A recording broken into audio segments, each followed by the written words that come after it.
भिक्खुतो अयाहिणं पयाहिणं वन्दामि नमन्सामि सक्कारेमि सम्मानयामि कलयामि देव्यं हाँ जी। भिक्खु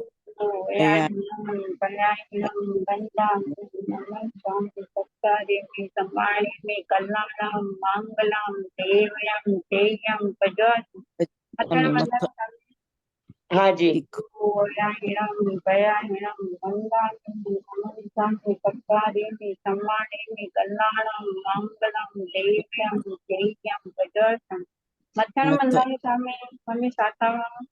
हाँ स्वामी जी। बने फरमाओ हाँ स्वामी जी। હવે हाँ।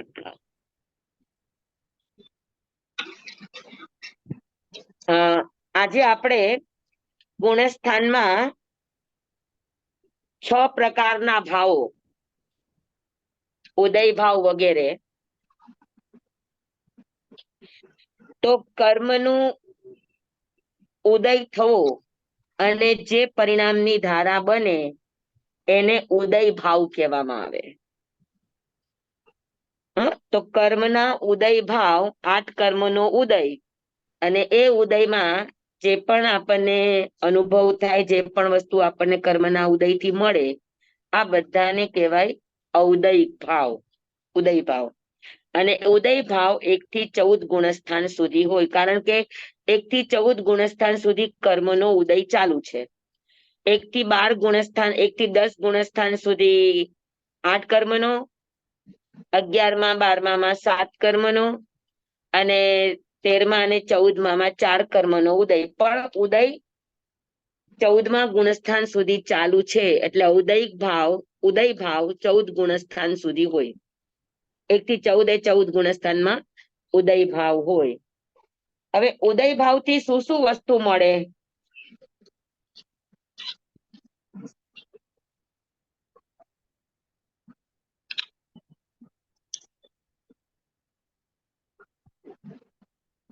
તો કે ઉદય 2 પ્રકારનો થાય, જીવ ઉપર ઉદય થાય ને અજીવ ઉપર પણ ઉદય થાય.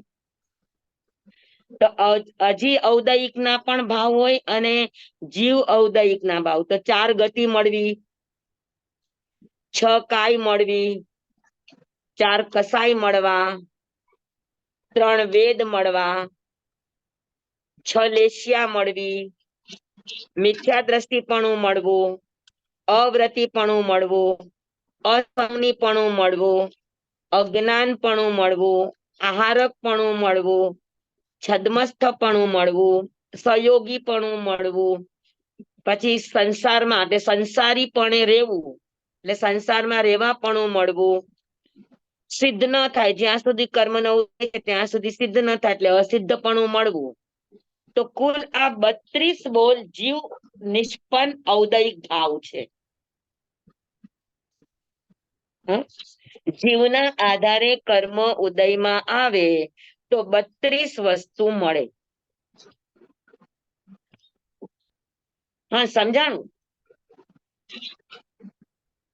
4 ગતિ, 6 કાય,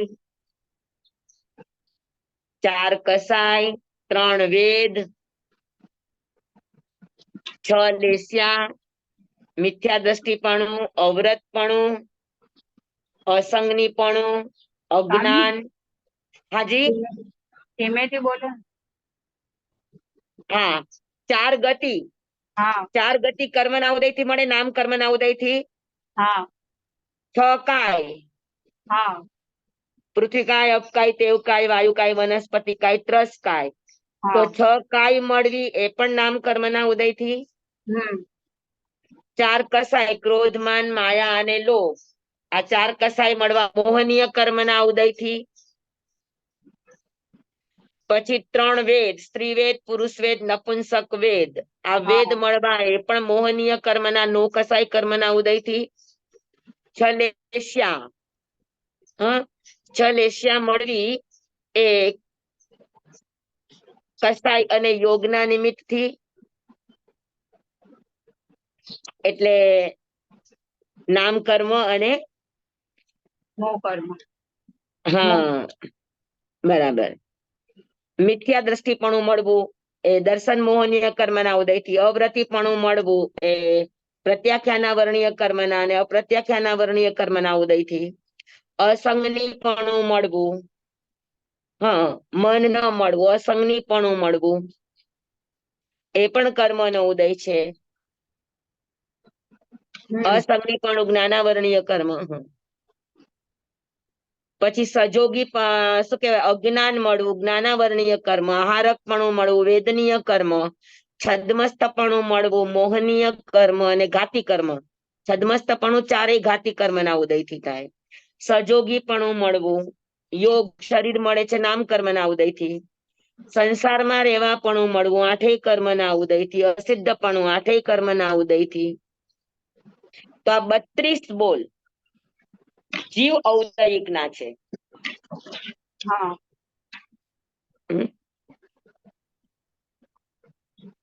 બરાબર છે. અને અજીવ ઔદયિક ના 14 પ્રકાર છે.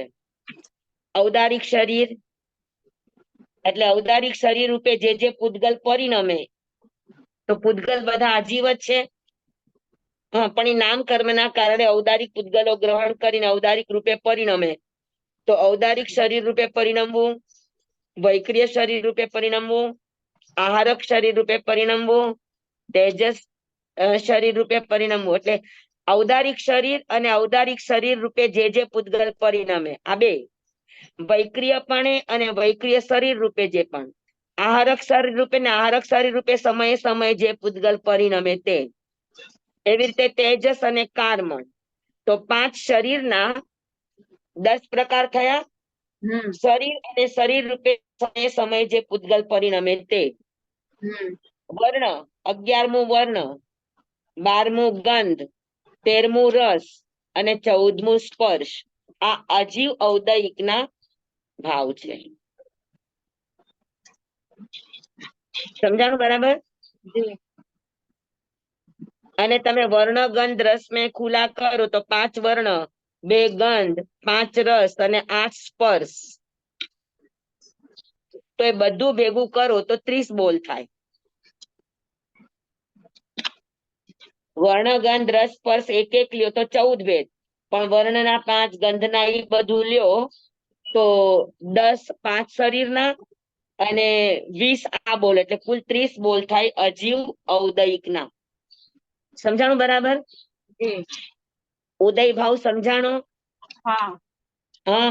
જ્ઞાનાવરણીય કર્મનો ઉદય હોય તો અજ્ઞાનપણું, દર્શનાવરણીય કર્મનો ઉદય હોય તો પણ અજ્ઞાનપણું, અસંગનીપણું. બરાબર? હા દર્શનાવરણ. પછી મોહનીય કર્મના ઉદયથી આપણને અવ્રતીપણું, મિથ્યા દ્રષ્ટિપણું, 4 કષાય, 3 વેદ. બરાબર? તો આ બધું મોહનીય કર્મના કારણે.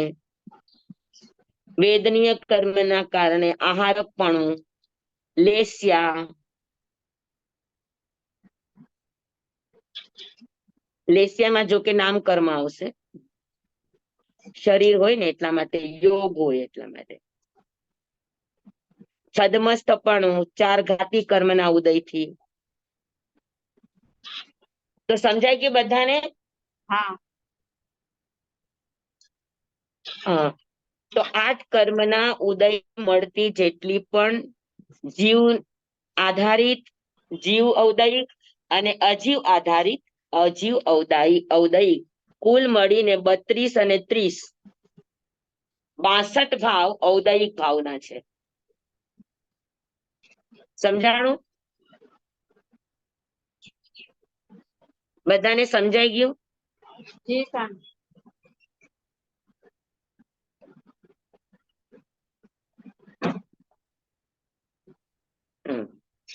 પછી આવે પેલો ભાવ છે ઉદય ભાવ. આ ઉદય ભાવ 1 થી 14 ગુણ સ્થાન સુધી હોય. બરાબર? હવે એમાં તમને પૂછું કે છદ્મસ્તપણું કેટલા ગુણસ્થાન સુધી હોય?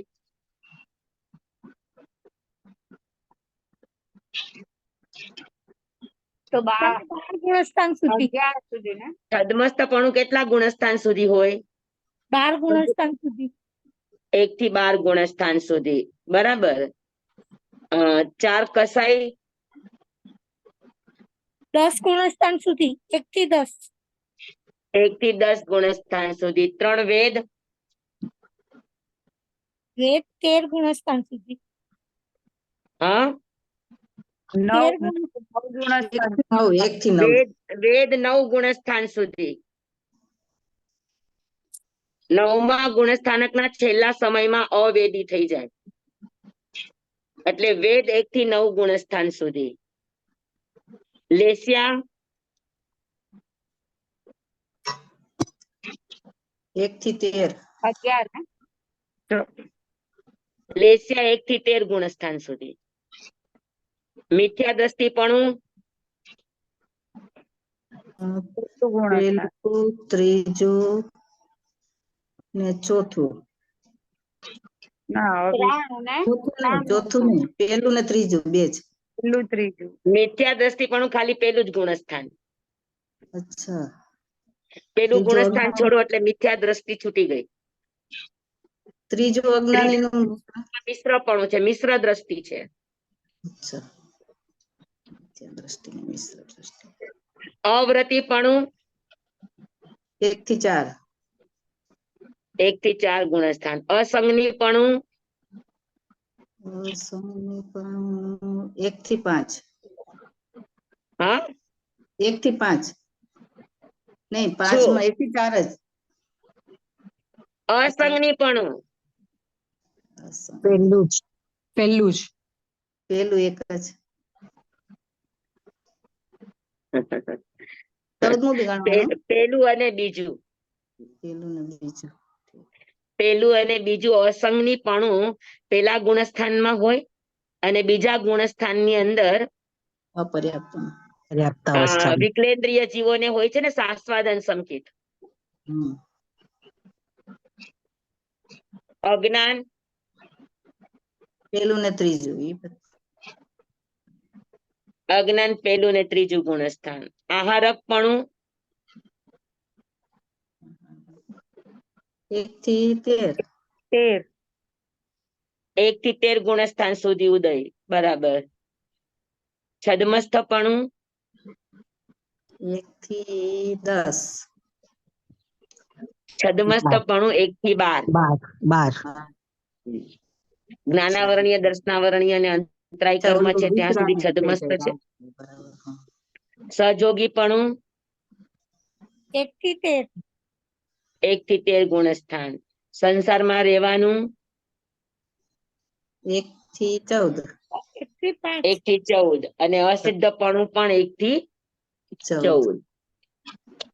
Very good. તો સમજાઈ ગયું. કર્મના ઉદયથી મળતા જે ભાવો છે એ ભાવોને ઉદય ભાવ અથવા તો ઉદય નિષ્પન્ન ભાવો કહેવામાં આવે છે.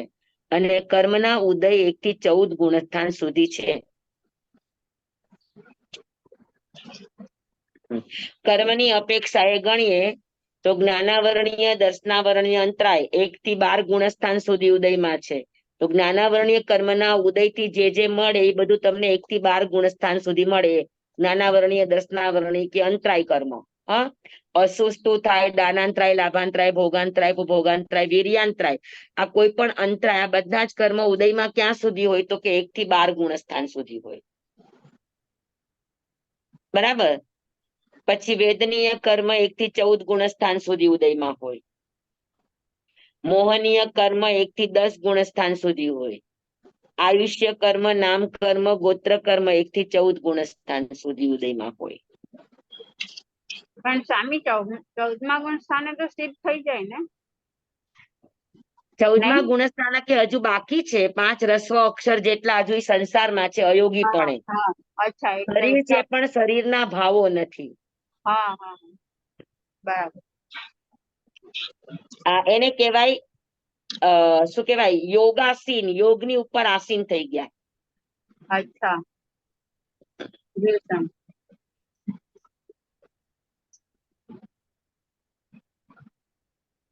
ઉદય ભાવ સમજાઈ ગયો બધાને? હા. હવે આવે છે સયોક્ષમ ભાવ. સયોક્ષમ ભાવ કોને કહેવાય? તો કે જે કર્મ ઉદયમાં નથી આવ્યા એ કર્મને ઉપસમ કરે અને જે કર્મ ઉદયમાં આવ્યા છે એને ખપાવી દે, અને પ્લસ જે કર્મને ખપાવ્યા કે જે કર્મને ઉપસમ આવ્યા એ જ કર્મની કોઈને કોઈ એક પ્રકૃતિ ઉદયમાં વર્તતી હોય એવી પરિણામની ધારાને સંયોગક્ષમ ભાવ કહે છે. સંયોગક્ષમ ભાવમાં કર્મનો ઉદય અનિવાર્ય છે. સમજાણું? જેમ કે સંયોગક્ષમ સંકિત છે, ફરીથી બરાબર? કે ફરી હા, સંયોગક્ષમ ભાવ કોને કહેવાય? કે કર્મ ઉદયમાં આવ્યા એને ખપાવી દે, જે ઉદયમાં નથી આવ્યા એને ઉપસમાવે, દબાવી દે. પણ ક્ષય અને ઉપસમની સાથે સાથે જે કર્મનો ક્ષય કે ઉપસમ કર્યો હોય એ કર્મની કોઈને કોઈ એક પ્રકૃતિ સતત ઉદયમાં ચાલતી હોય, દેશઘાતી પ્રકૃતિ. એ કેવી રીતે? એ તમને સમજાવું છું કે જેમ કે આપણે સંયોગક્ષમ સંકિત છે, હા. તો સંયોગક્ષમ સંકિતમાં મિથ્યાત્વ મોહનીયના જે દલિકો ઉદયમાં આવ્યા એને ખપાવી દે, જે ઉદયમાં નથી આવ્યા એને ઉપસમાવી દે. પણ સંકિત મોહનીય કર્મની પ્રકૃતિનો ઉદય સતત ચાલુ હોય. દર્શન મોહનીની 3 પ્રકૃતિ છે ને,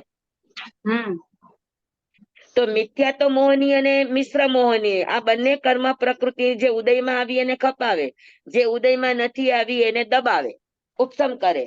પણ સંકિત મોહનીય કર્મની પ્રકૃતિનો સતત ઉદય ચાલતો હોય એ દેશઘાતી પ્રકૃતિ છે. એ તમારા મિથ્યાત્વને નુકસાન ન પહોંચાડે, ખાલી અતિચાર જ ઉભા કરે. મતલબ તમારું મિથ્યાત્વ સંકિત મોહનીયનો ઉદય હોય તો મિથ્યાત્વ તમારું સંકિત વયું ન જાય, અચ્છા, મિથ્યાત્વ ઉદયમાં ન આવી જાય. હા હા હા. પણ એ સંકિતમાં અતિચાર ઉભા કરે, શંકા, કંખા, વિતિગિચ્છા, અતિચાર ઉભા થવાનું કારણ સંયોગક્ષમ ભાવ. ઓકે. અને સંયોગક્ષમ ભાવમાં પણ અતિચાર થવાનું કારણ તે કર્મની એક પ્રકૃતિ ઉદયમાં વર્તી રહી છે. સંયોગક્ષમ ભાવની આ જ મોટામાં મોટી વિચિત્રતા. સમજાવું તમને? સંકિત મોહનીય સમજાણું તમને? જી, હા, સમજાણ. હા, એવી રીતે ચારિત્ર મોહનીયમાં પણ આવે સંયોગક્ષમ ભાવ, કે અચ્છા. ચારિત્ર મોહનીય કર્મની જે ઉદયમાં આવ્યા છે એનો ક્ષય, ઉદયમાં નથી આવ્યા એનો ઉપસમ. પણ સંજ્વલન કે કોઈ પણ મોહનીય કર્મની એક પ્રકૃતિનો ઉદય ચાલુ હોય ત્યાં સુધીના ભાવોને સંયોગક્ષમ ભાવ કહેવામાં આવે. તો જે ઉપસમ આવે એ પાછા ઉદયમાં આવે? હે? જેને ઉપસમ આવ્યું હોય એને એ પાછું ઉદયમાં આવે? મેં તમને શું કીધું? મિથ્યાત્વ ને મિશ્ર બેયને ઉપસમ આવ્યા છે. પણ એટલે દર્શન મોહનીયની 3 પ્રકૃતિ છે. હા. એમાંથી 2 ને ઉદયમાં આવ્યા એને ઉપસમ આવ્યા, ઉદયમાં નથી ઉદયમાં આવ્યા એને કપાવ્યા, નથી આવ્યા એને ઉપસમ આવ્યા. ઉપસમ આવ્યા. પણ દર્શન મોહનની 3જી પ્રકૃતિ સંકિત મોહનીય એની ઉદયમાં છે. હા. સમજાણું? એવી રીતે અનંતાનુબંધી, અપ્રત્યાખ્યાની, પ્રત્યાખ્યાની આ 3 કસાયો જે ઉદયમાં આવ્યા એને ખપાવ્યા, જે ઉદયમાં નથી આવ્યા એને ઉપસમ આવ્યા. પણ સંજ્વલન કસાઈનો ઉદય ચાલુ છે.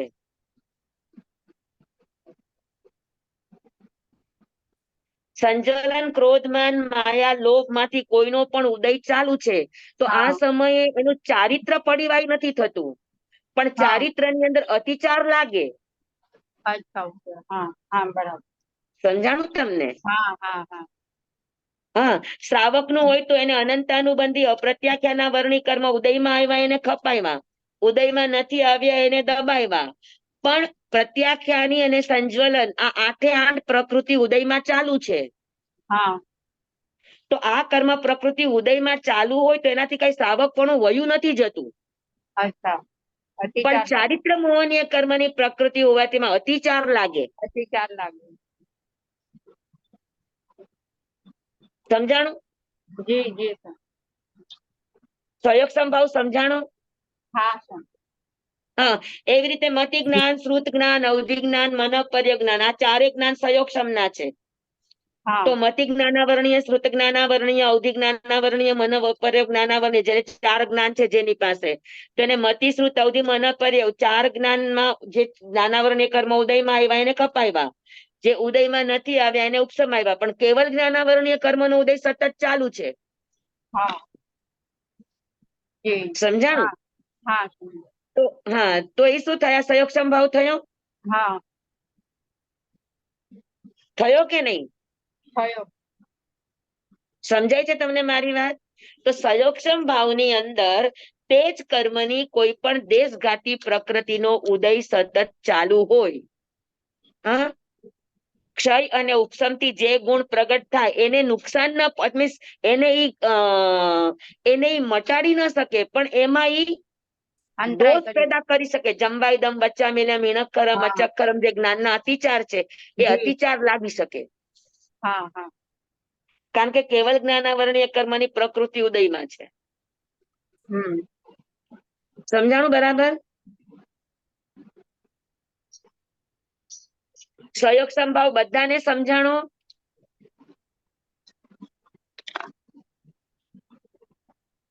હા, સંયોગ સંભાવની આ બધી વિચિત્રતા છે. કર્મનો ઉદય તે જ કર્મની કોઈને કોઈ પ્રકૃતિનો ઉદય ચાલુ હોવાના કારણે જે પણ જ્ઞાન દર્શન ચારિત્ર છે એમાં એને અતિચાર દોષ લાગે. એ અતિચાર તો પાછા ભોગવવા પડે ને. અતિચાર છે, જાગૃતિ હોય તો અતિચાર લાગે નહીં, હા અને કદાચ પ્રમાદથી કોઈ અતિચાર લાગ્યા હોય તો પ્રતિક્રમણ એટલા માટે જ બતાવ્યું છે કે પ્રતિક્રમણ કરે તો અતિચારથી જે એમના જ્ઞાન દર્શન ચારિત્ર કે તપની અંદર જે કંઈ પણ ગાબડું પડ્યું હોય તો હા ઈ સંધાઈ જાય. ઓકે હા બરાબર. સમજાણું તમને? જી જી સર. એટલે સંયોગક્ષમ ભાવની અંદર જાગૃતિ અનિવાર્ય છે. કાં હા. દોષ કરતા પહેલા જાગૃત થાવ, કાં દોષ થઈ ગયા પછી આલોચના, નિંદા, ગરહા, પ્રતિક્રમણ, પ્રાયશ્ચિત દ્વારા તમે હા. દોષથી મુક્ત બની જાઓ, એના જી સર બરાબર. તો તમારું આરાધકપણું અખંડિત રહે. હા સમજાણું બરાબર? એકદમ જી સર. પાકું. પાક્કું. બધાને સમજાઈ ગયા સંયોગક્ષમ ભાવ?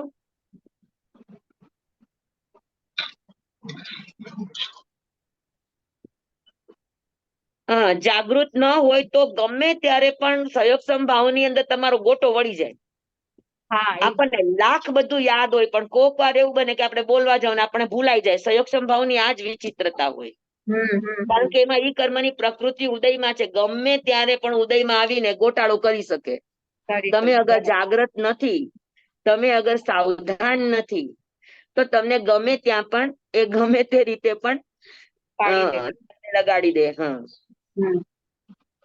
બરાબર સમજાણું? સંયોગક્ષમ ભાવ બધાને, સંયોગક્ષમ ભાવ બહુ સમજવો અઘરો છે, હા, પણ સમજાઈ ગયું બધાને?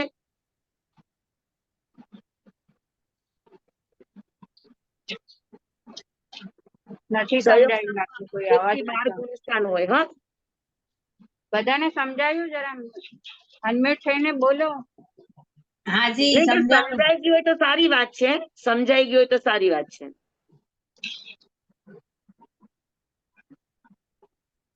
જી સર. હા, સરસ. મેં તો સ્વામી પહેલેથી કર્યું નથી ને હું તો સાંભળું છું એટલે જવાબ નથી આપતી આજે. નહીં, પણ તમને અત્યારે આ બધું સમજી લો કે પહેલેનું જ બધું રિવિઝન થાય છે. હા, સાંભળું એટલે સાંભળું છું, સમજાય છે. સંભાવ હા. બધા હા, પહેલેથી આમ તમારું એક સાથે ઓલું એક એક દ્વાર હોય, આ એક સાથે સમૂહની અંદર તમારું રિવિઝન થઈ જાય. એટલે જેને જી. પણ ગુણસ્થાન સાંભળ્યા નથી અથવા તો જેને પણ ગુણસ્થાન કરાવ્યા ત્યારે સમજાણા નથી, હા, એને આ સમજાઈ જાય. જી સ્વામી. અને આ ભાવો બહુ મહત્વના છે. આપણે સમયે સમયે આપણે પણ આપણા ભાવને ચકાસી શકીએ કે આપણે ક્યાં બેઠા છીએ. હા હા ને? જી જી.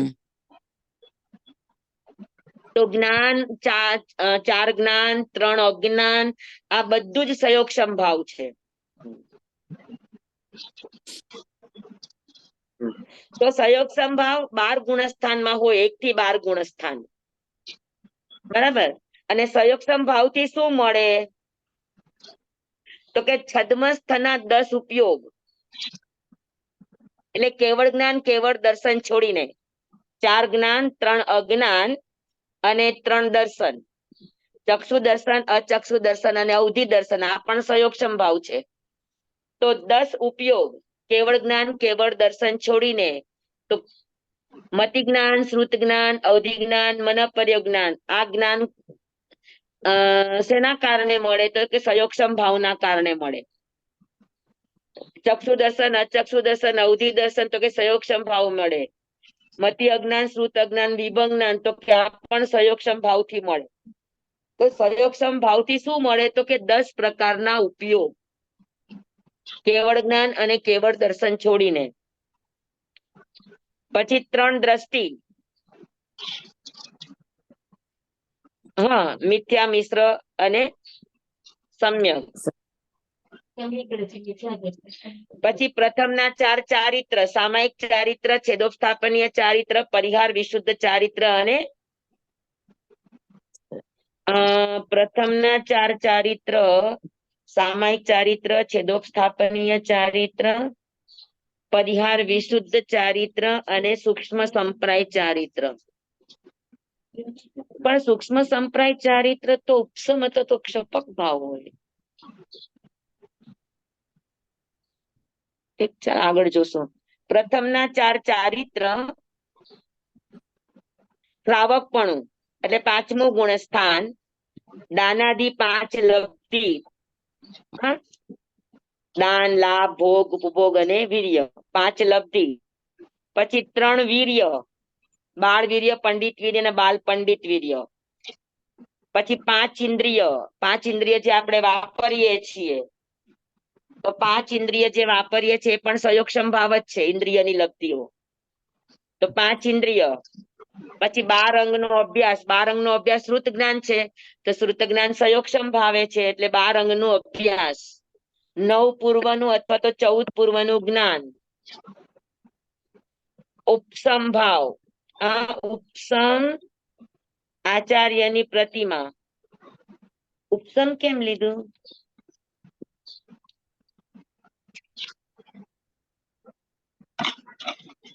એક મિનિટ, મને આ ઉપસમ જરાક જોવું પડશે. સંયોગક્ષમ ભાવમાં ઉપસમ શું લીધું?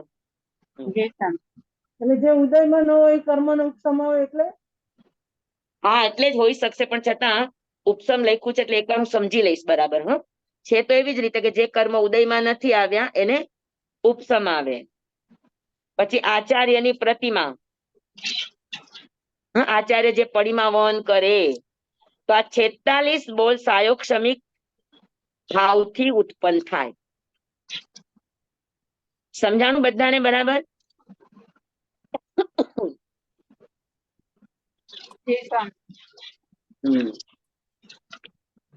તો સંયોગક્ષમ ભાવ 1 થી 12 ગુણસ્થાન સુધી હોય.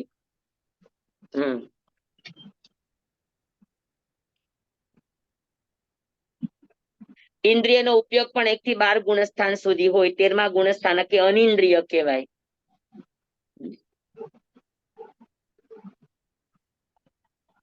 ચાલો, હવે આવશે ઉપસમ ભાવ. આ 2 ભાવ સમજાઈ ગયા ને? તો આગળ વધું. ઉપસમ ભાવ, ઉપસમ ભાવ એટલે કર્મના જે કર્મ ઉદયમાં નથી આવ્યા એને થોડા સમય પૂરતા દબાવી દેવા. થોડા સમય પૂરતા, થોડા વખત પૂરતા એમને દબાવી દેવા એને કહેવાય ઉપસમ ભાવ.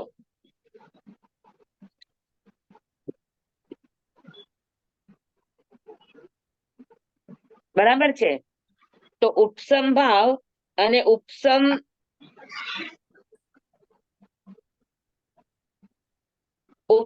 માત્ર મોહનીય કર્મનો જ થાય.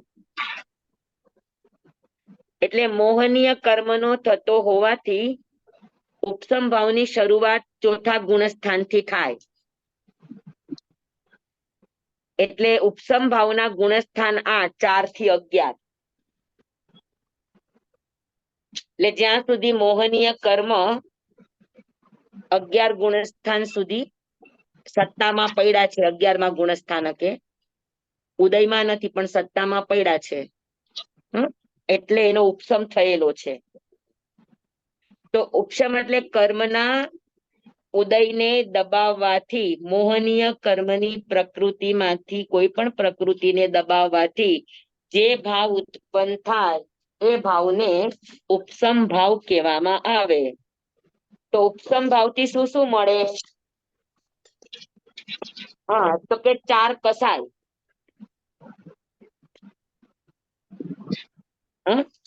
ચાર કસાય ઉદયમાં નથી આવ્યા એને દબાવે એટલે ચાર કસાય. પછી પાંચમું રાગ, છઠ્ઠું દ્વેષ, સાતમું દર્શન મોહનીય, આઠમું ચારિત્ર મોહનીય, આ આઠની ઉપસમતા. નવમું દર્શન લબ્ધિનું ઉપશમન, પછી 10મું ચારિત્ર લબ્ધિનું ઉપશમન, પછી અકસાય છદ્મસ્થનું ઉપશમન 11મા ગુણસ્થાનમાં, અને વિતરાગ લબ્ધિ 12મું ગુણસ્થાન. આ 11 બોલ ઔપશમિક નિષ્પન્ન ભાવ. અને 12મું ગુણસ્થાન નહીં આવે આખું એક જ છે 11મું. ઉપસમ્યા અકસાય છદ્મસ્થ વિતરાગ લબ્ધિ આખું એક જ નામ છે એટલે 11મા ગુણસ્થાન વર્તી. તો આ 11 બોલ ઔપશમિક ભાવથી પ્રાપ્ત થાય. ચાર કસાય, પછી રાગ. ચાર કસાય એટલે અનંતાનુબંધી, અપ્રત્યાખ્યાની, પ્રત્યાખ્યાની અને સંજ્વલન. પછી રાગ, દ્વેષ, દર્શન મોહનીય, ચારિત્ર મોહનીય. આ 8 દર્શન મોહનીયની 8 પ્રકૃતિની ઉપક્ષમતા. પછી દર્શન લબ્ધિ, ચારિત્ર લબ્ધિ, પછી અકસાય વિતરાગ લબ્ધિ, અકસાય છદ્મસ્થ વિતરાગ લબ્ધિ. આ 11 બોલની પ્રાપ્તિ ઉપસમ ભાવથી થાય. સ્વામી 11 નું કયો ને? 11મું ઉપશમ અકસાય છદ્મસ્થ વિતરાગ લબ્ધિ એટલે 11મું ગુણસ્થાન. ઉપશમ છે, પછી કસાય નથી એટલે અકસાય, છદ્મસ્થ છે એટલે છદ્મસ્થ, કેમ કે જ્ઞાનાવરણીય, દર્શનાવરણીય અને અંતરાય કર્મ ઉદયમાં છે એટલે છદ્મસ્થ છે. અને એક પણ કસાયનો ઉદય નથી એટલે વિતરાગ છે, તો એની લબ્ધિ છે. ઉપસમ અકસાય છદ્મસ્થ વિતરાગ લબ્ધિ. આ 28 પ્રકૃતિ ઉપસમમાં હોય ત્યારે આ લબ્ધિ પ્રાપ્ત થાય.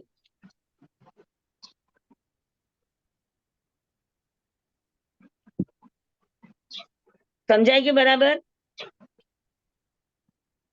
સ્વામી જીવ ઉદય નિષ્પન્નમાં બી 4 કસાય હતા અને આમાં બી 4 કસાય આવે. તેમાં જીવ ઉદય નિષ્પન્નમાં બી 4 કસાય હોય ને? એ 4 કસાયનો ઉદય ચાલુ છે ત્યારે તમને ક્રોધ થાય, માન થાય, માયા થાય, લોભ થાય. અને આ 4 કસાયનો ઉપસમ છે. સમજાયું? સયોક્ષમ ભાવ હોય ને, સયોક્ષમ ભાવ અનંતાનુબંધી, જો એનું શું કહેવાય, એનું સયોક્ષમ સંકિત હોય, પછી એનું સામાયિક ચારિત્ર છેદોસ્થાપનીય ચારિત્ર પણ સયોક્ષમ છે, તો અનંતાનુબંધી, અપ્રત્યાખ્યાની, પ્રત્યાખ્યાની કે સંજ્વલન, આ બધા કસાયો શું હોય, પાછી ઉપસમ શ્રેણી માંડી હોય, તો આ બધા કસાયો એના ઉપસમમાં હોય. અથવા તમે 4 કસાયની અંદર ક્રોધમાન, માયા, લોભ લ્યો તો આ 4 કસાયો સયોક્ષમ ભાવની અંદર પણ ઉપસમમાં આવે અને ઉપસમ ભાવની અંદર ટોટલ ઉપસમમાં આવે. ઉદય એક પણ પ્રકૃતિનો ન હોય. સમજાણું તમને? ઓલામાં 4 કસાયનો ઉદય છે એટલે ત્યાં ક્રોધમાન, માયા, લોભ ઉત્પન્ન થાય, અથવા તો અનંતાનુબંધી, અપ્રત્યાખ્યાની, પ્રત્યાખ્યાની અને સંજ્વલન. આ 4 તમે ક્રોધમાન, માયા, લોભ લ્યો તો પણ 4 છે, અનંતાનુબંધી, અપ્રત્યાખ્યાની, પ્રત્યાખ્યાની લ્યો તો પણ 4 છે. તો ત્યાં એનો ઉદય છે અને અહીંયા એનો ઉદય દબાવેલો છે. બરાબર. સમજાણું તમને? હા. અને ઉપસમ માત્ર મોહનીય કર્મનો જ થાય.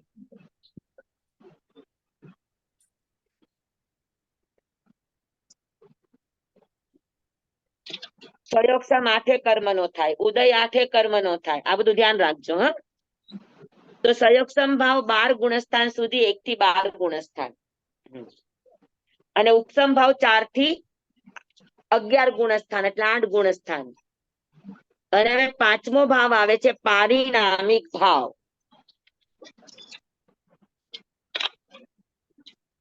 પારિણામિક ભાવનો અર્થ એ છે કે જેમાં જીવનો કોઈ પણ પ્રયત્ન નથી, સ્વાભાવિક રૂપે દ્રવ્ય પોતાના સ્વભાવ પ્રમાણે પરિણમે. પરિણમે એટલે બદલાય, પરિવર્તિત થાય, તો એટલે પારિણામિક ભાવ કહેવામાં આવે. એના પરિવર્તનમાં ક્યાંય પણ જીવનો પ્રયત્ન નથી. તો જીવના પ્રયત્ન વગર જે પોતાની રીતે જ પરિણમે, પોતાની રીતે જ પરિવર્તિત થાય, એને પારિણામિક ભાવ કહેવામાં આવે.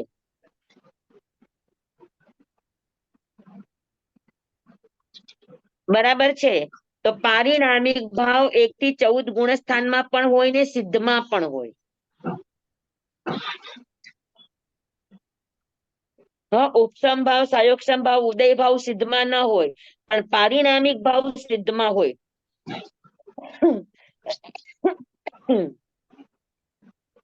તો પારિણામિક ભાવ સિદ્ધમાં કેવી રીતે?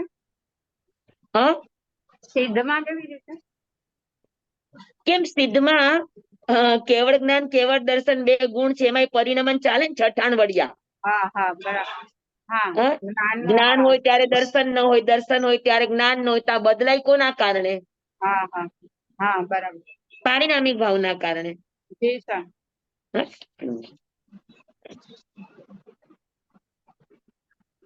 સમજાય ગયું બરાબર? પારિણામિક ભાવ. હવે પારિણામિક ભાવના પણ 2 પ્રકાર છે, સાદી પારિણામિક ભાવ અને અનાદિ પારિણામિક ભાવ. સાદી પારિણામિક ભાવ એટલે જે બદલાવ શરૂ થાય એને સાદી પારિણામિક ભાવ કહેવાય, અને જે બદલાવ અનાદિકાળથી એની મેળે મેળે થાય છે એને અનાદિ પારિણામિક ભાવ કહેવાય.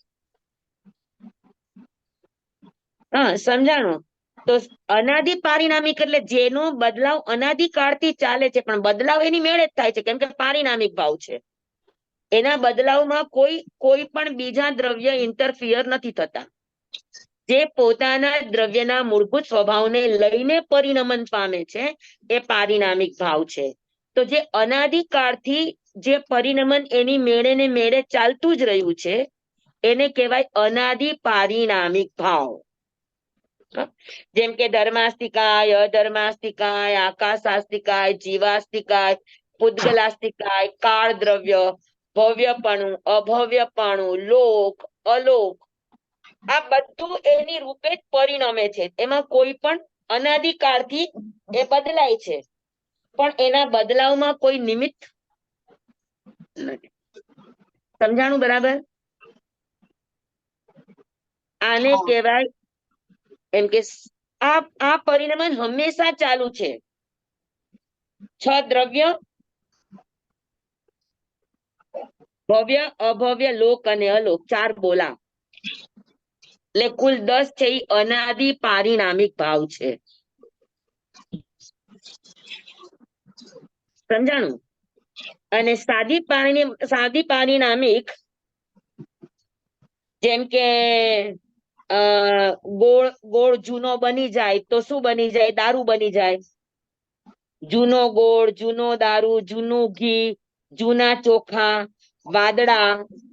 વાદળાની રેખાઓ, સંધ્યાનો રંગ, ગંધર્વના ઓલા ચિહ્નો થાય ચોમાસામાં એ, નગરના ચિહ્નો આકાશમાં વાદળા વગેરેથી થાય તે, આ બધું એની મેળે જ થાય છે, પણ સાદી છે. એ ક્યારેક ક્યારેક જ થાય, હંમેશા ન હોય.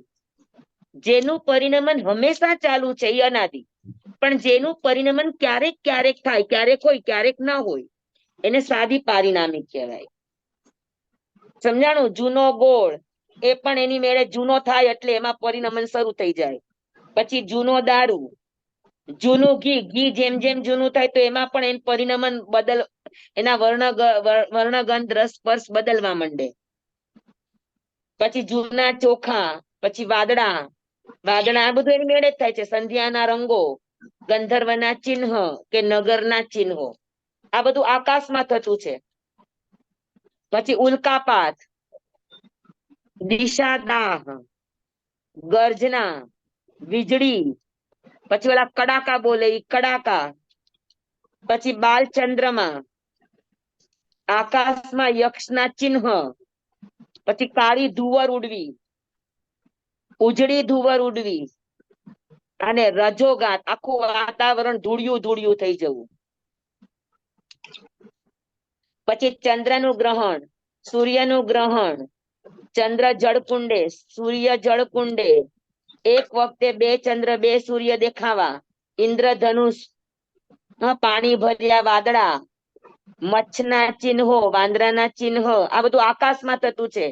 હંસના ચિહ્ન, બાણના ચિહ્ન, પછી વર્ષધર પર્વતો, ગામ, ઘર, નગર, મહેલ, પાતાળ કળશો, ભવનપતિના ભવનો, નરકાવાસ, 7 પૃથ્વી, 12 દેવલોક, 9 ગ્રહવ્યક, 5 અનુત્તર વિમાન, સિદ્ધશિલા અને પરમાણુ પૂતગલ. પછી 2 પ્રદેશી સ્કંદ થી લઈને યાવત અનંત પ્રદેશી સ્કંદ, આ બધા જ બોલમાં પૂતગલો આવે જાય મળે વિખરાય, આ બધું જ એની મેળે થાય છે. પણ હંમેશા નથી હોતું, ક્યારેક ક્યારેક હોય, ક્યારેક ક્યારેક ન હોય. એટલે આ બધા ભાવોને સાદી પારિણામિક ભાવ કહેવામાં આવે. સમજાણું? કેટલી બધી વસ્તુઓ થઈ.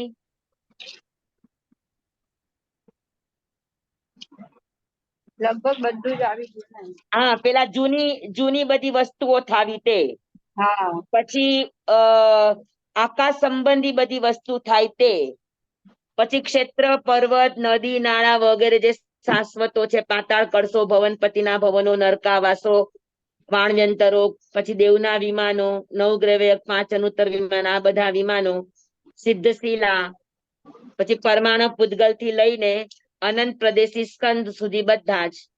તો આ બધામાં મળવું, વિખરાવવું, વર્ગણાઓ બનવી, વર્ગણાઓ છૂટી પડવી, ઔદારિક માંથી વૈક્રિય બનવું, વૈક્રિય માંથી આહારક બનવું, આહારક માંથી કાર્બન બનવું, આ બધું જ સહજ રીતે એની મેળે બદલાય છે. એટલે સહજ રીતે એની મેળે બદલાવાના કારણે, પણ આ હંમેશા નથી બદલાતું, અમુક સમયે બદલાય છે. પણ કયા સમયે બદલાય એ પણ નક્કી નથી, ક્યારે બદલાય એ પણ નક્કી નથી, અને કોણ એનું બદલનારું પણ નથી.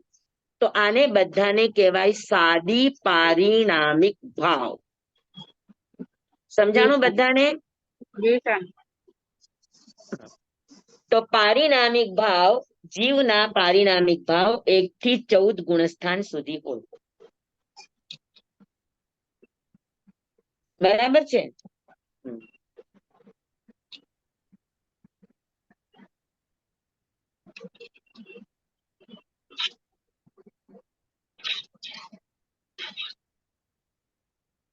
હા, ક્ષાયિક ભાવ, પારિણામિક ભાવ સમજાઈ ગયો ને બધાને?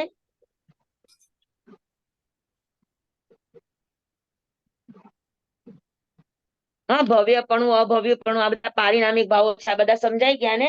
જી સર. એ 1 થી 14 ગુણસ્થાન સુધી ને સિદ્ધ ભગવાનમાં હોય. પછી ક્ષાયિક ભાવ, કર્મના ક્ષયથી થતો જે ભાવ છે, કર્મના ક્ષય થવાથી જે ભાવ, જે પરિણામની ધારા હોય એને ક્ષાયિક ભાવ કહેવામાં આવે. અને એક ક્ષાયિક ભાવ થાય તો શું શું મળે? તો 8 કર્મનો ક્ષય, જ્ઞાનાવરણીય કર્મનો ક્ષય થાય તો કેવળ જ્ઞાન મળે, દર્શનાવરણીય કર્મનો ક્ષય થાય તો કેવળ દર્શન મળે, મોહનીય કર્મનો ક્ષય થાય તો સાયિક સંકિત મળે. બરાબર?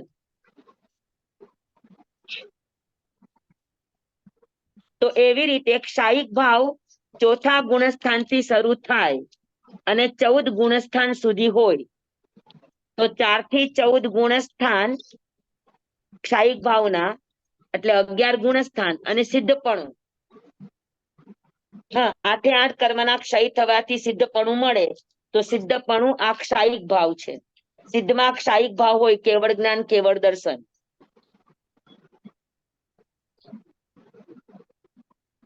બરાબર? ક્ષાયિક ભાવ સમજાઈ ગયો? જી વેદનીય કર્મ ખપાવે તો અવ્યાબાદપણું મળે. અવ્યાબાદ એટલે જે સુખ ભોગવવામાં કોઈ બાધા પીડા ન આવે. પશ્ચાત દુઃખ તે સુખ નહીં. જે સુખની પાછળ દુઃખ ઊભું હોય તો એ સુખ કેવું કહેવાય? બાધા વાળું કહેવાય. અને અવ્યાબાદ સુખ એટલે જે સુખ આવ્યા પછી જાય નહીં અને જે સુખ ભોગવવામાં કોઈ બાધા, કોઈ અંતરાય, કોઈ વિઘ્ન આવે નહીં, એવા સુખને કહેવાય અવ્યાબાદ અથવા નિરાબાદ. તો વેદનીય કર્મનો ક્ષય થાય તો એને અવ્યાબાદ સુખની પ્રાપ્તિ થાય. મોહનીય કર્મનો ક્ષય થાય તો ક્ષાયિક સંકિતની પ્રાપ્તિ થાય. આયુષ્ય કર્મનો ક્ષય થાય તો અક્ષય સ્થિતિ પ્રાપ્ત થાય. નામ કર્મનો ક્ષય થાય તો અરૂપીપણું, અમૂર્તપણું, અવર્ણે, અગંધે, અરસે, અફાસે, એને કહેવાય અમૂર્તિક. બરાબર.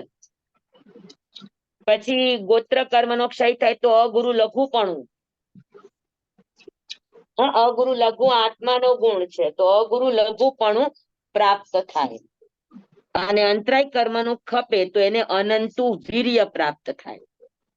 તો 8 કર્મના ક્ષય થવાથી 8 ગુણની પ્રાપ્તિ થાય. તો આ 8 ગુણને ક્ષાયિક ભાવ કહેવામાં આવે. સમજાણું બરાબર બધાને? કેવળ જ્ઞાન કેવળ દર્શન 13મા ગુણ સ્થાનકે.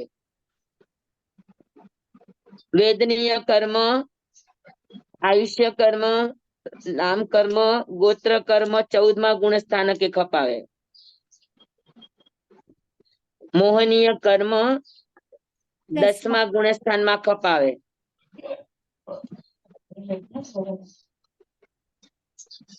અને અંતરાય કર્મ 12મા ગુણ સ્થાનમાં ખપાવે.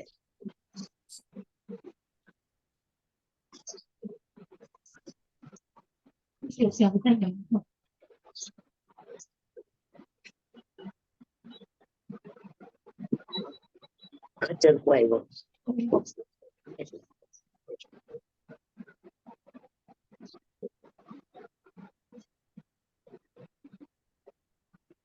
હવે આવે છે સાન્નિપાતિક ભાવ. સાન્નિપાતિક ભાવ એટલે શું? બે ભાવથી લઈને કોઈ એક વ્યક્તિમાં એક ભાવથી વધારે 2 ભાવ, 3 ભાવ, 4 ભાવ, 5 ભાવ હોય એક સાથે, તો એ ભાવને સાન્નિપાતિક ભાવ કહેવામાં આવે. એક જ ભાવ હોય. હાજી પાટીમાં લખો ને. લખો 1 મિનિટ. તમે લોકો હોશિયાર થઈ ગયા એટલે મેં પાટી મૂકી દીધી.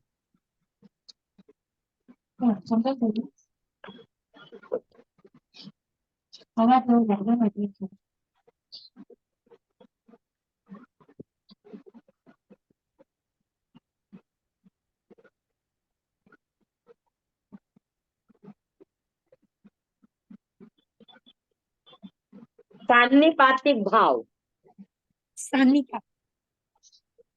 સાન્નિપાત આપણને ખબર છે પિત્ત, વાયુ, કફ, પિત્ત અને વાયુ આ ત્રણેય પ્રકૃતિ એક સાથે મળી જાય. કા આપણને પિત્ત હોય, કા કફ હોય ને કા વાયુ હોય, પણ એક સાથે બે દોષ ભળી જાય. પિત્ત અને કફ તો પિત્ત અને વાયુ એવી રીતે બે દોષ ભળે ને ત્યારે આપણા શરીરમાં ફેરફાર થાય. એને આપણે રોગ કહેવાય સન્નિપાતિક રોગ. એટલે બળબડ કર્યા રાખે. આપણે હને પાતું પડો છે આપણે એમ કહીએ.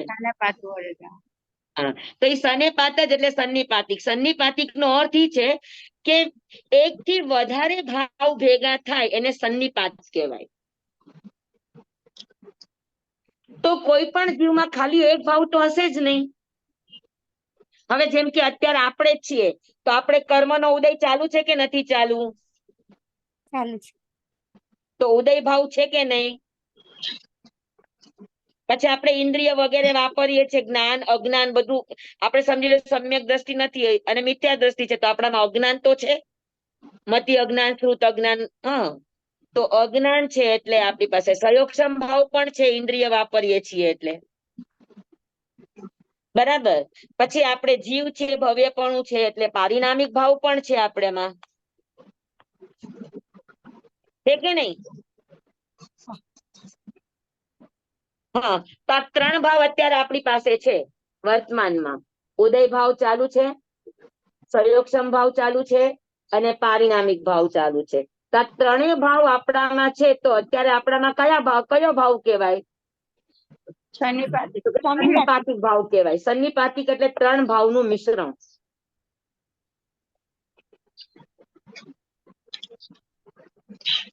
સમજાણું? સિદ્ધ ભગવાન હોય ને તો પણ એમાં સન્નિપાત જ ભાવ હોય.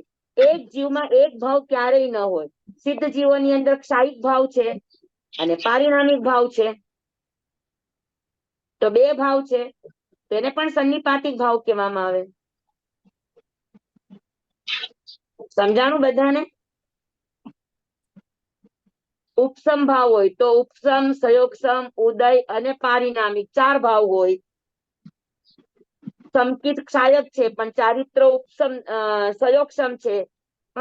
તો એને ઉદય ભાવ પણ હોય, ઉપસમ ભાવ પણ હોય, ક્ષાયિક ભાવ પણ હોય, સંયોગક્ષમ ભાવ પણ હોય અને પારિણામિક ભાવ પણ હોય. સમજાણું તમને? તો આવી રીતે એક જીવની અંદર એક કરતા વધારે ભાવો હોય, 2, 3, 4, 5 વગેરે. તો એ ભાવને કયો ભાવ કહેવો? એને કોઈ એક નામથી તો બોલાવી નહીં શકો કે આપણામાં કયો ભાવ હોય, તો આપણે કહેવાય કે સન્નિપાતિક. પછી સન્નિપાતિકના ભાંગા હોય, તો કે કયો સન્નિપાતિક છે આપણામાં? તો કે ઉદય, સંયોગક્ષમ અને પારિણામિક. જી. સમજાણું બરાબર? જી સર. પાકું? પાક્કું.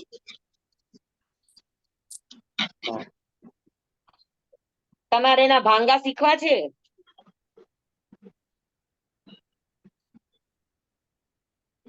કયા કયા ભાવો ભેગા થાય? ઉદય અને ઉપસમ, ઉદય અને સંયોગક્ષમ, ઉદય અને ક્ષાયિક, ઉદય અને પારિણામિક, પછી ઉપસમ અને ક્ષાયિક, ઉપસમ અને સંયોગક્ષમ, ઉપસમ અને પારિણામિક, પછી ક્ષાયિક અને સંયોગક્ષમ, ક્ષાયિક અને પારિણામિક, સંયોગક્ષમ અને પારિણામિક. તો આવી રીતે બધા ભાંગાઓ બને. દ્વિક સંયોગી, ત્રિક સંયોગી, એવી રીતે.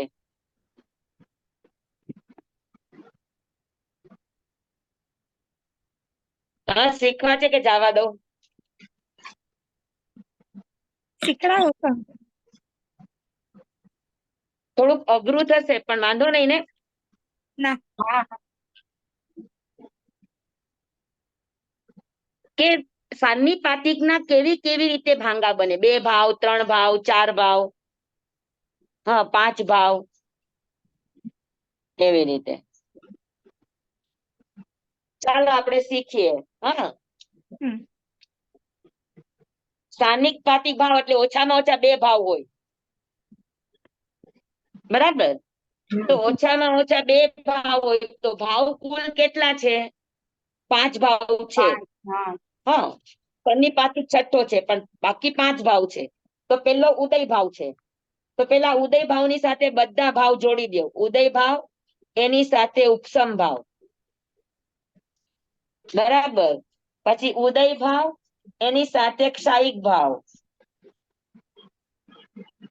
પછી ઉદય ભાવ એની સાથે સાયોક્ષમિક ભાવ,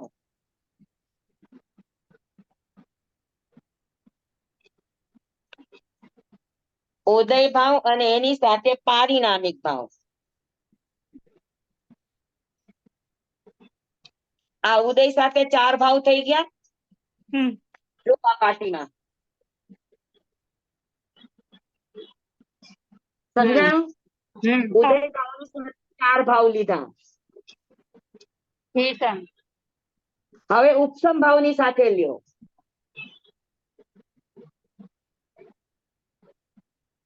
ઉપસમ અને ઉદય તો થઈ ગયો. હવે ઉપસમ અને ક્ષાયિક, પછી ઉપસમ અને સંયોગક્ષમ,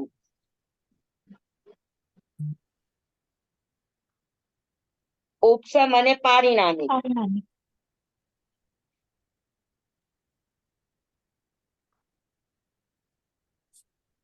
આ 3 થયા જુઓ.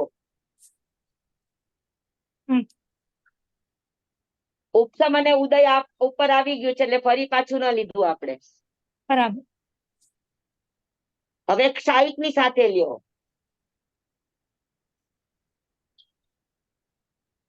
ક્ષાયિક પ્લસ ક્ષયોક્ષમ સંયુક્ત. અને ક્ષાયિક પ્લસ પારિણામિક. પરિણામ.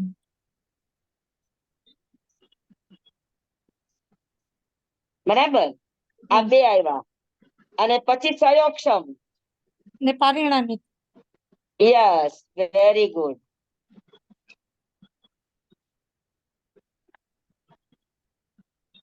જોઈ લો. તો આ બધાને કહેવાય બે ભાવના ભાંગા.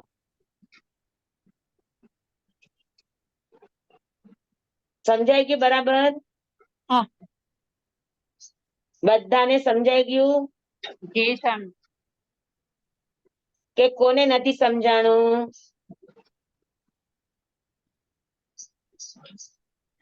હવે બે ભાવમાંથી સિદ્ધ ભગવાનમાં એક ભાંગો લાગે. કયો ભાંગો લાગશે કયો મને? આ 10 માંથી સિદ્ધ ભગવાનમાં કયા બે ભાવ હશે? મેં હમણાં કીધું તું તમને. ક્ષાયિક ને પારિણામિક. પારિણામિક કયો અને હોય? સાયિક અને પારિણામિક. પારિણામિક. બરાબર. તો આ ભાંગો હોય. હા, આ ભાંગો હોય 9મો ભાંગો. હા. સાયિક અને ક્ષાયિક અને પારિણામિક. પારિણામિક. બરાબર. હમ. હા, તો બાકીના 9 ભાંગાના ભાવો કોઈનામાં ન. સમજાણું તમને? સાનિપાતિક ભાવના બે ભાવ વાળા 10 ભાંગા છે. એમાંથી એક ભાંગામાં સિદ્ધના જીવો હોય. બાકી કોઈ પણ છદ્મસ્ત જીવમાં બે ભાવ ન હોય. ઓછામાં ઓછા 3 ભાવ હોય. 3 ભાવ. સમજાણું બરાબર? જી હમ. હા, સમજાણું? જી જી હવે આપણે 3 ભાવ લઈએ. હવે 3 ભાવની અંદર ઉદય, ઉપસમ અને ઉદય પ્લસ ઉપસમ પ્લસ પારિણામિક. અને પ્લસ ક્ષાયિક. હવે છેલ્લો બદલવાનો. ઉદય, ઉપસમ અને ક્ષાયિક. પછી ઉદય, ઉપસમ અને સાયોક્ષમિક. ઉદય, ઉપસમ અને પારિણામિક. બરાબર.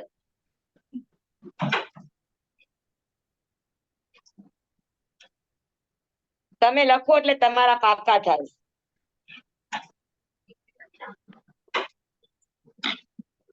ભાંગા બનાવવાની રીત હોય. આ 3 થયા જોઈ લ્યો.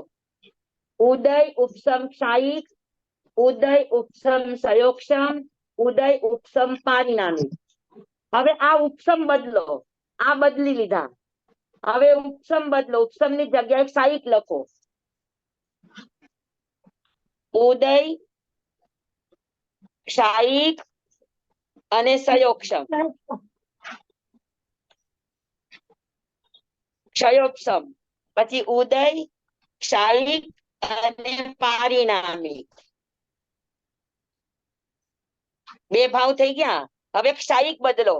ઉદય, સયોક્ષમ અને પારિણામિક. આ ઉદય સાથેના થયા ભાવ. કેટલા ભાવ થયા? 6. ઉદય સાથેના 6 ભાવ થયા. બરાબર. હવે ઉપસમ સાથેના ભાવ કરો.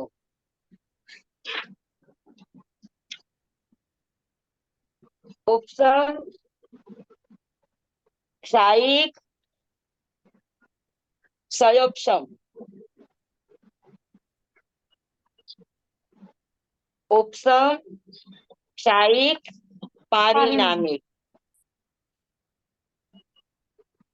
પછી ઉપસમ, સયોક્ષમ અને પારિણામિક. ઉપસમ સાથે 3 થયા.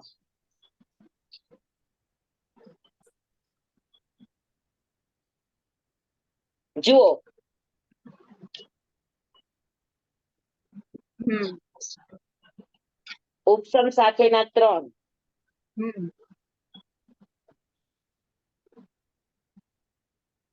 હવે ક્ષાયિક, તો ક્ષાયિક હોય એની સાથે સયોક્ષમ અને પારિણામિક.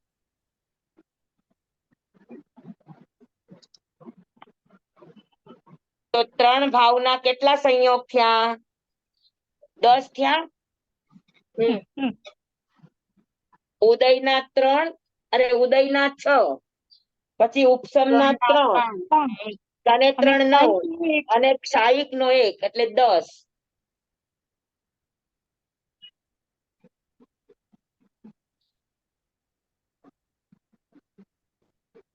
હા, તો કે છદ્મસ્ત જીવ, સંસારી જીવ છે એને ઉદય ભાવ તો હોય અને પારિણામિક ભાવ બધાને જ હોય.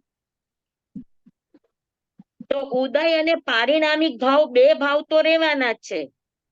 હવે ત્રીજો કયો કયો ભાવ હોઈ શકે, કયા કયા ભાંગા હોઈ શકે જોવાનું. તો કે ખાલી ઉદય, ઉપસમ અને ક્ષાયિક કોઈને ન હોય, કારણ કે પારિણામિક ભાવ તો હોવાનો જ. એટલે પેલો ભાંગો કોઈને ન હોય, બીજો ભાંગો પણ કોઈને ન હોય, ત્રીજો ભાંગો ઉદય, ઉપસમ અને પારિણામિક. તો કે ઉદય, ઉપસમ અને પારિણામિક પણ ન હોય. શું કામ? તો કે સયોક્ષમ ભાવ પણ સંસારી જીવને તો રહેવાનો જ છે કે નહીં રે, 12મા ગુણસ્થાન સુધી. હા એ છે. સમજાણું તમને? હમ તો 13મા અને 14મા ગુણસ્થાનની અંદર ઉદય ભાવ અને પારિણામિક ભાવ 2 તો છે જ, અને સાથે ત્રીજો ભાવ મળે. તો કયો ભાવ મળે? તો કે 5મો ઉદય, ક્ષાયિક અને પારિણામિક. આ ભાંગો 13મા અને 14મા ગુણસ્થાન વાળાને લાભે. મનુષ્ય ગતિનો ઉદય છે, ક્ષાયિક જ્ઞાન છે, અને ભવ્યપણું એ જીવનું પારિણામિક ભાવ છે. બરાબર? કેવળ જ્ઞાન, કેવળ દર્શન છે એટલે ક્ષાયિક ભાવ છે. તો 3 ભાવ થયા ને, ઉદય ભાવ, ક્ષાયિક ભાવ અને પારિણામિક ભાવ. સમજાણું તમને શું કામ હોય, શું કામ ન હોય? હા એવો ભાવ લેવાનો કે જેમાં પારિણામિક ભાવ હોવો જ જોઈએ. પારિણામિક ભાવ વગરનો એક પણ જીવ ન હોય. તો પારિણામિક ભાવ વાળા કેટલા ભાંગા છે પેલા એ અલગ પાડવાના, પછી એમાંથી કેટલા હોઈ શકે એ ગોતવાના. આ સીધી રીત છે. એટલે પેલો ભાંગો, બીજો ભાંગો, ત્રીજો ભાંગો પણ ન હોય કોઈને. પારિણામિક ભાવ છે પણ એમાં સયોક્ષમ ભાવ નથી એટલે કોઈને ન હોય. 11મા ગુણસ્થાનમાં ઉદય ભાવ છે, પારિણામિક ભાવ છે, ઉપસમ ભાવ છે, પણ એની સાથે સાયોક્ષમિક ભાવ પણ છે. ઈ આમાં નથી એટલે એ ગુણસ્થાન પણ નહીં આવે. એટલે ત્રીજો ભાવ પણ કોઈનામાં નથી, ચોથો ભાવ પણ કોઈનામાં નથી. પછી 6ઠ્ઠો ભાવ ઉદય, સયોક્ષમ અને પારિણામિક. ઉદય, સયોક્ષમ અને પારિણામિક ભાવ હોય, કોને હોય? બધાને હોય. ચારે ગતિના જીવોને હોય. તો ચારેય ગતિના જીવોને ઉદય ભાવ, સયોક્ષમ ભાવ ને પારિણામિક ભાવ. આપણે હમણાં કીધું હતું ને કે આપણને કયો ભાવ છે? ઉદય, સયોક્ષમ અને પારિણામિક ભાવ. બરાબર સમજાણું? તો 1 થી 7 ગુણસ્થાન. 1 થી 7. 1 થી 7 ગુણસ્થાન સુધી આ ભાવ લાવી શકે. ગતિનો ઉદય, નામ, કર્મ વગેરેનો. સયોક્ષમ, ઇન્દ્રિય વગેરેના વિષયો છે એટલે ઈ સયોક્ષમ ભાવ, અને પારિણામિક ભાવ તો જીવમાં હોય જ. એટલે 6ઠ્ઠો ભાંગો 1 થી 7 ગુણસ્થાન વર્તી જીવોને મળી શકે. પછી 7મો ભાંગો કોઈને ન હોય. પછી ઉપસમ, ક્ષાયિક અને પારિણામિક. ઉપસમ ને ક્ષાયિક 2 એવી રીતે ન હોઈ શકે. 8મો ભાંગો પણ ન હોય કોઈને. 9મો ભાંગો ઉપસમ, સયોક્ષમ અને પારિણામિક, એ પણ ન હોય. ક્ષાયિક, સયોક્ષમ ને પારિણામિક એ પણ ન હોય. તો આ ત્રણ સંયોગી 10 ભાંગામાંથી ખાલી 2 જ ભાંગા કામમાં આવે, 5મો અને 6ઠ્ઠો.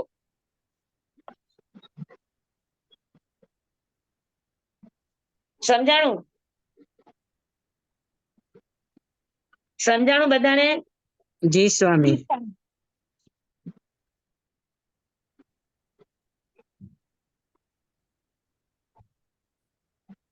હવે 4 ભાંગા: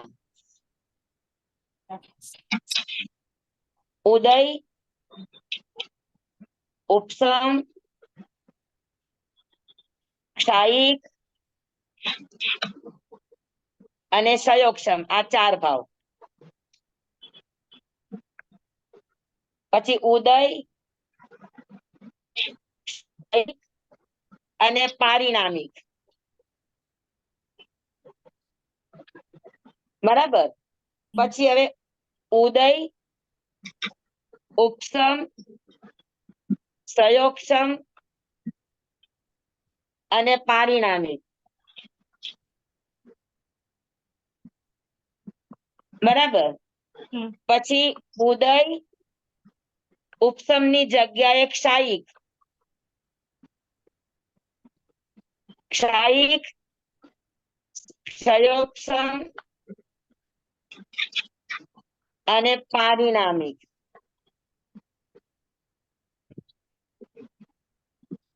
અને હવે ઉદયની જગ્યાએ ઉપસમ, ક્ષાયિક, સંયોગક્ષમિક અને પારિણામિક, આ 5 ભાંગા છે. જોઈ લ્યો.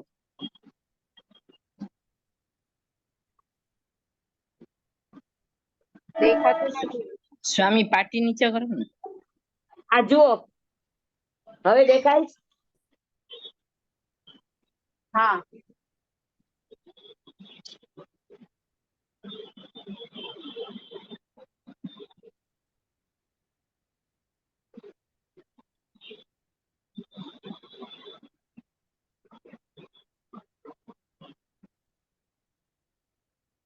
સમજાણું?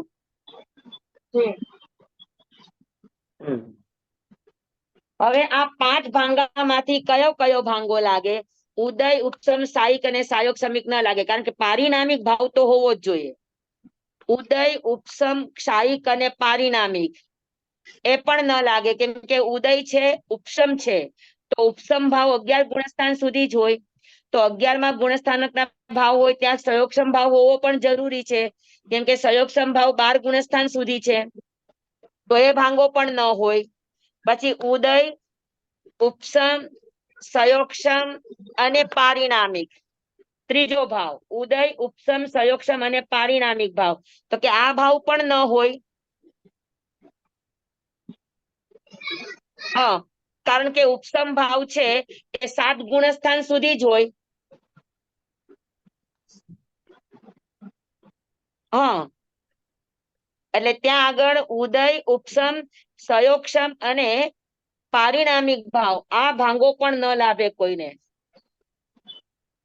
ચોથો સોરી ત્રીજો ભાંગો લાભશે. ઉદય, ચોથા થી 11મા ગુણસ્થાનક લાગશે. સંયોગક્ષમ અને 7મા ગુણસ્થાન સુધીના જીવોને 11મા ગુણસ્થાનકે આ ભાંગો લાગશે. 4 ગતિના જીવો 7 ગુણસ્થાન સુધી ઉપસમ ભાવ હોય અને ઉપસમ શ્રેણી છે, તો એને આ ભાંગો લાગે 11મા ગુણસ્થાન વર્તી. અને ચોથો ભાંગો છે એ 12મા ગુણસ્થાનમાં લાગે. સંયોગક્ષમ ભાવ છે, ઇન્દ્રિય છે એટલા માટે. ક્ષાયિક ભાવ છે, સપક્ષ શ્રેણી છે એટલા માટે. કર્મનો ઉદય ચાલુ છે અને પારિણામિક ભાવ છે. બરાબર. પછી ઉદય, સ્થાયિક, સંયોગક્ષમ અને પારિણામિક, કે જ્યાં સંયોગક્ષમ હોય ત્યાં ઉદય તો હોય જ, તો આમાં ઉદય નથી એટલે છેલ્લો ભાંગો પણ કોઈને ન હોય.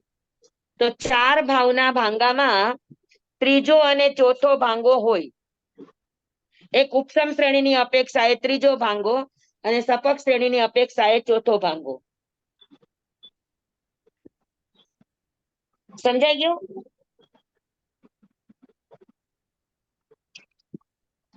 જી સ્વામી. અને 5 સંયોગીની અંદર 5 એ 5 ભાવ: ઉદય, ઉપસમ, ક્ષાયિક, ક્ષયોક્ષમ અને પારિણામિક.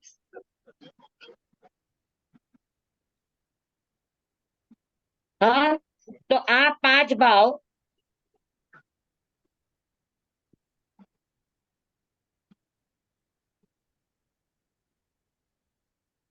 આ ભાવ કોને લાગે? 5મો ભાવ તો કે સંકિત ક્ષાયિક હોય, સંકિત એનું ક્ષાયિક હોય અને એ ઉપસમ શ્રેણી માંડે, બરાબર? તો ત્યારે એને આ ભાંગો લાગે. એના ગતિનો ઉદય હોય, દેવગતિમાં જશે, એની પોતાની મનુષ્ય ગતિ, એટલે એને ગતિનો ઉદય ચાલુ છે. પછી એનું ઉપસમ ચારિત્ર, તે સપક શ્રેણીમાં એનું ચારિત્ર ઉપસમ છે, એનું સંકિત ક્ષાયિક છે, એની ઇન્દ્રિયના પ્રયોગો 11મા ગુણસ્થાને કે સયોક્ષમ ભાવ છે, અને પારિણામિક ભાવ જીવનું ભવ્યપણું, જીવની સાથે છે જીવપણું. તો આ 5 ભાવ સહાયક સંકિતી ઉપસમ શ્રેણી વાળા જીવને લાગે છે.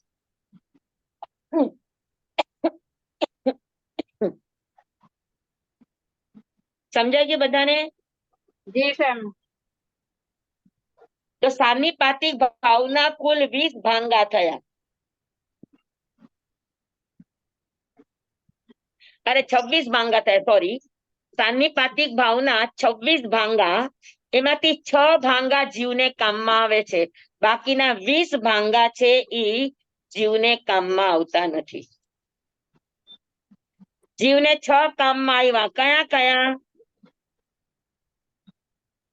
ઉદય, એક તો 2 સંયોગીમાં 9મો ભાંગો, પારિણામિક, 3 સંયોગીમાં 5મો અને 6ઠ્ઠો ભાંગો, છઠ્ઠો ભાંગો, બરાબર?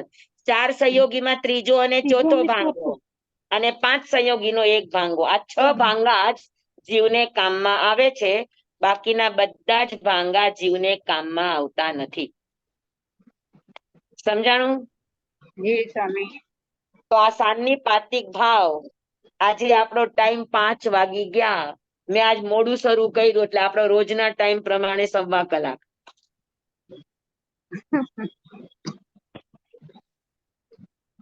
ચાલો, સમજાઈ ગયું બધાને? આ 6 ભાગ.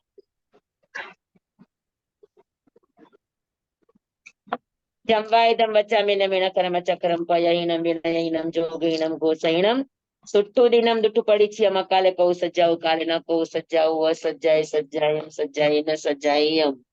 ભણતા, ગણતા, ચિંતવતા, વિચારતા, સુણતા, સાંભળતા જ્ઞાનીઓના અનંત અનંત ભાવો છે, અનંત અનંત પર્યવો છે, અનંત અનંત ગમા છે, અનંત અનંત નય છે, અનંત અનંત નિક્ષેપ છે, અનંત અનંત રહસ્ય છે, અનંત અનંત ખુલાસાઓ છે. આમાંથી કોઈ પણ ભાવ ભેદ નહીં, નિક્ષેપ, ગમા, રહસ્ય, ખુલાસાનું સ્ખલન સદમસ્ત ભાવે મારા બોલવામાં, કહેવામાં, સમજાવવામાં આવ્યું હોય, આપના સાંભળવા, સમજવામાં આવ્યું હોય, તો અરિયલ કેવડી ગુરુ ભગવાન આપની સાક્ષી, આત્મા પરમાત્માની સાક્ષીએ તસ્મિચ્છામિ દુક્કડમ. તમેવ સત્યમ નિસંખ્યમ જમ જીનેહિમ પવેયમ.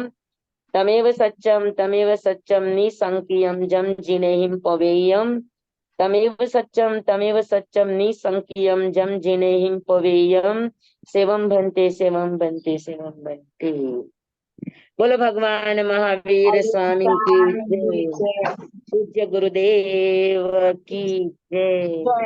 અભ્યાસ કરનારા બધાને ખૂબ ખૂબ ધન્યવાદ. આંબીલની ઓળી, તડકા, અને એમાંય પાછા 6 ભાવો, અને 6 ભાવમાં પાછા સાન્નિપાતિક ભાવના ભાંગાઓ. વાહ ભાઈ વાહ, વાહ ભાઈ વાહ. ધન્યવાદ. ખૂબ ખૂબ ધન્યવાદ. બધાને ખૂબ ખૂબ ધન્યવાદ. સ્વામી તમને બહુ ધન્યવાદ. ખૂબ ખૂબ આભાર, મસ્ત સમજાવો છો. અનત્થા ભોગનમ સહસ્ા ગાનમ સવસ્વમય વત્યા ગારણ ગપ્પાણં વોસિરે. એકાંત ઉપવાસ કરે છે હેતલ? હા સ્વામી, વર્ષી તપ ચાલુ છે હવે તો. અરે વાહ, સાતા છે.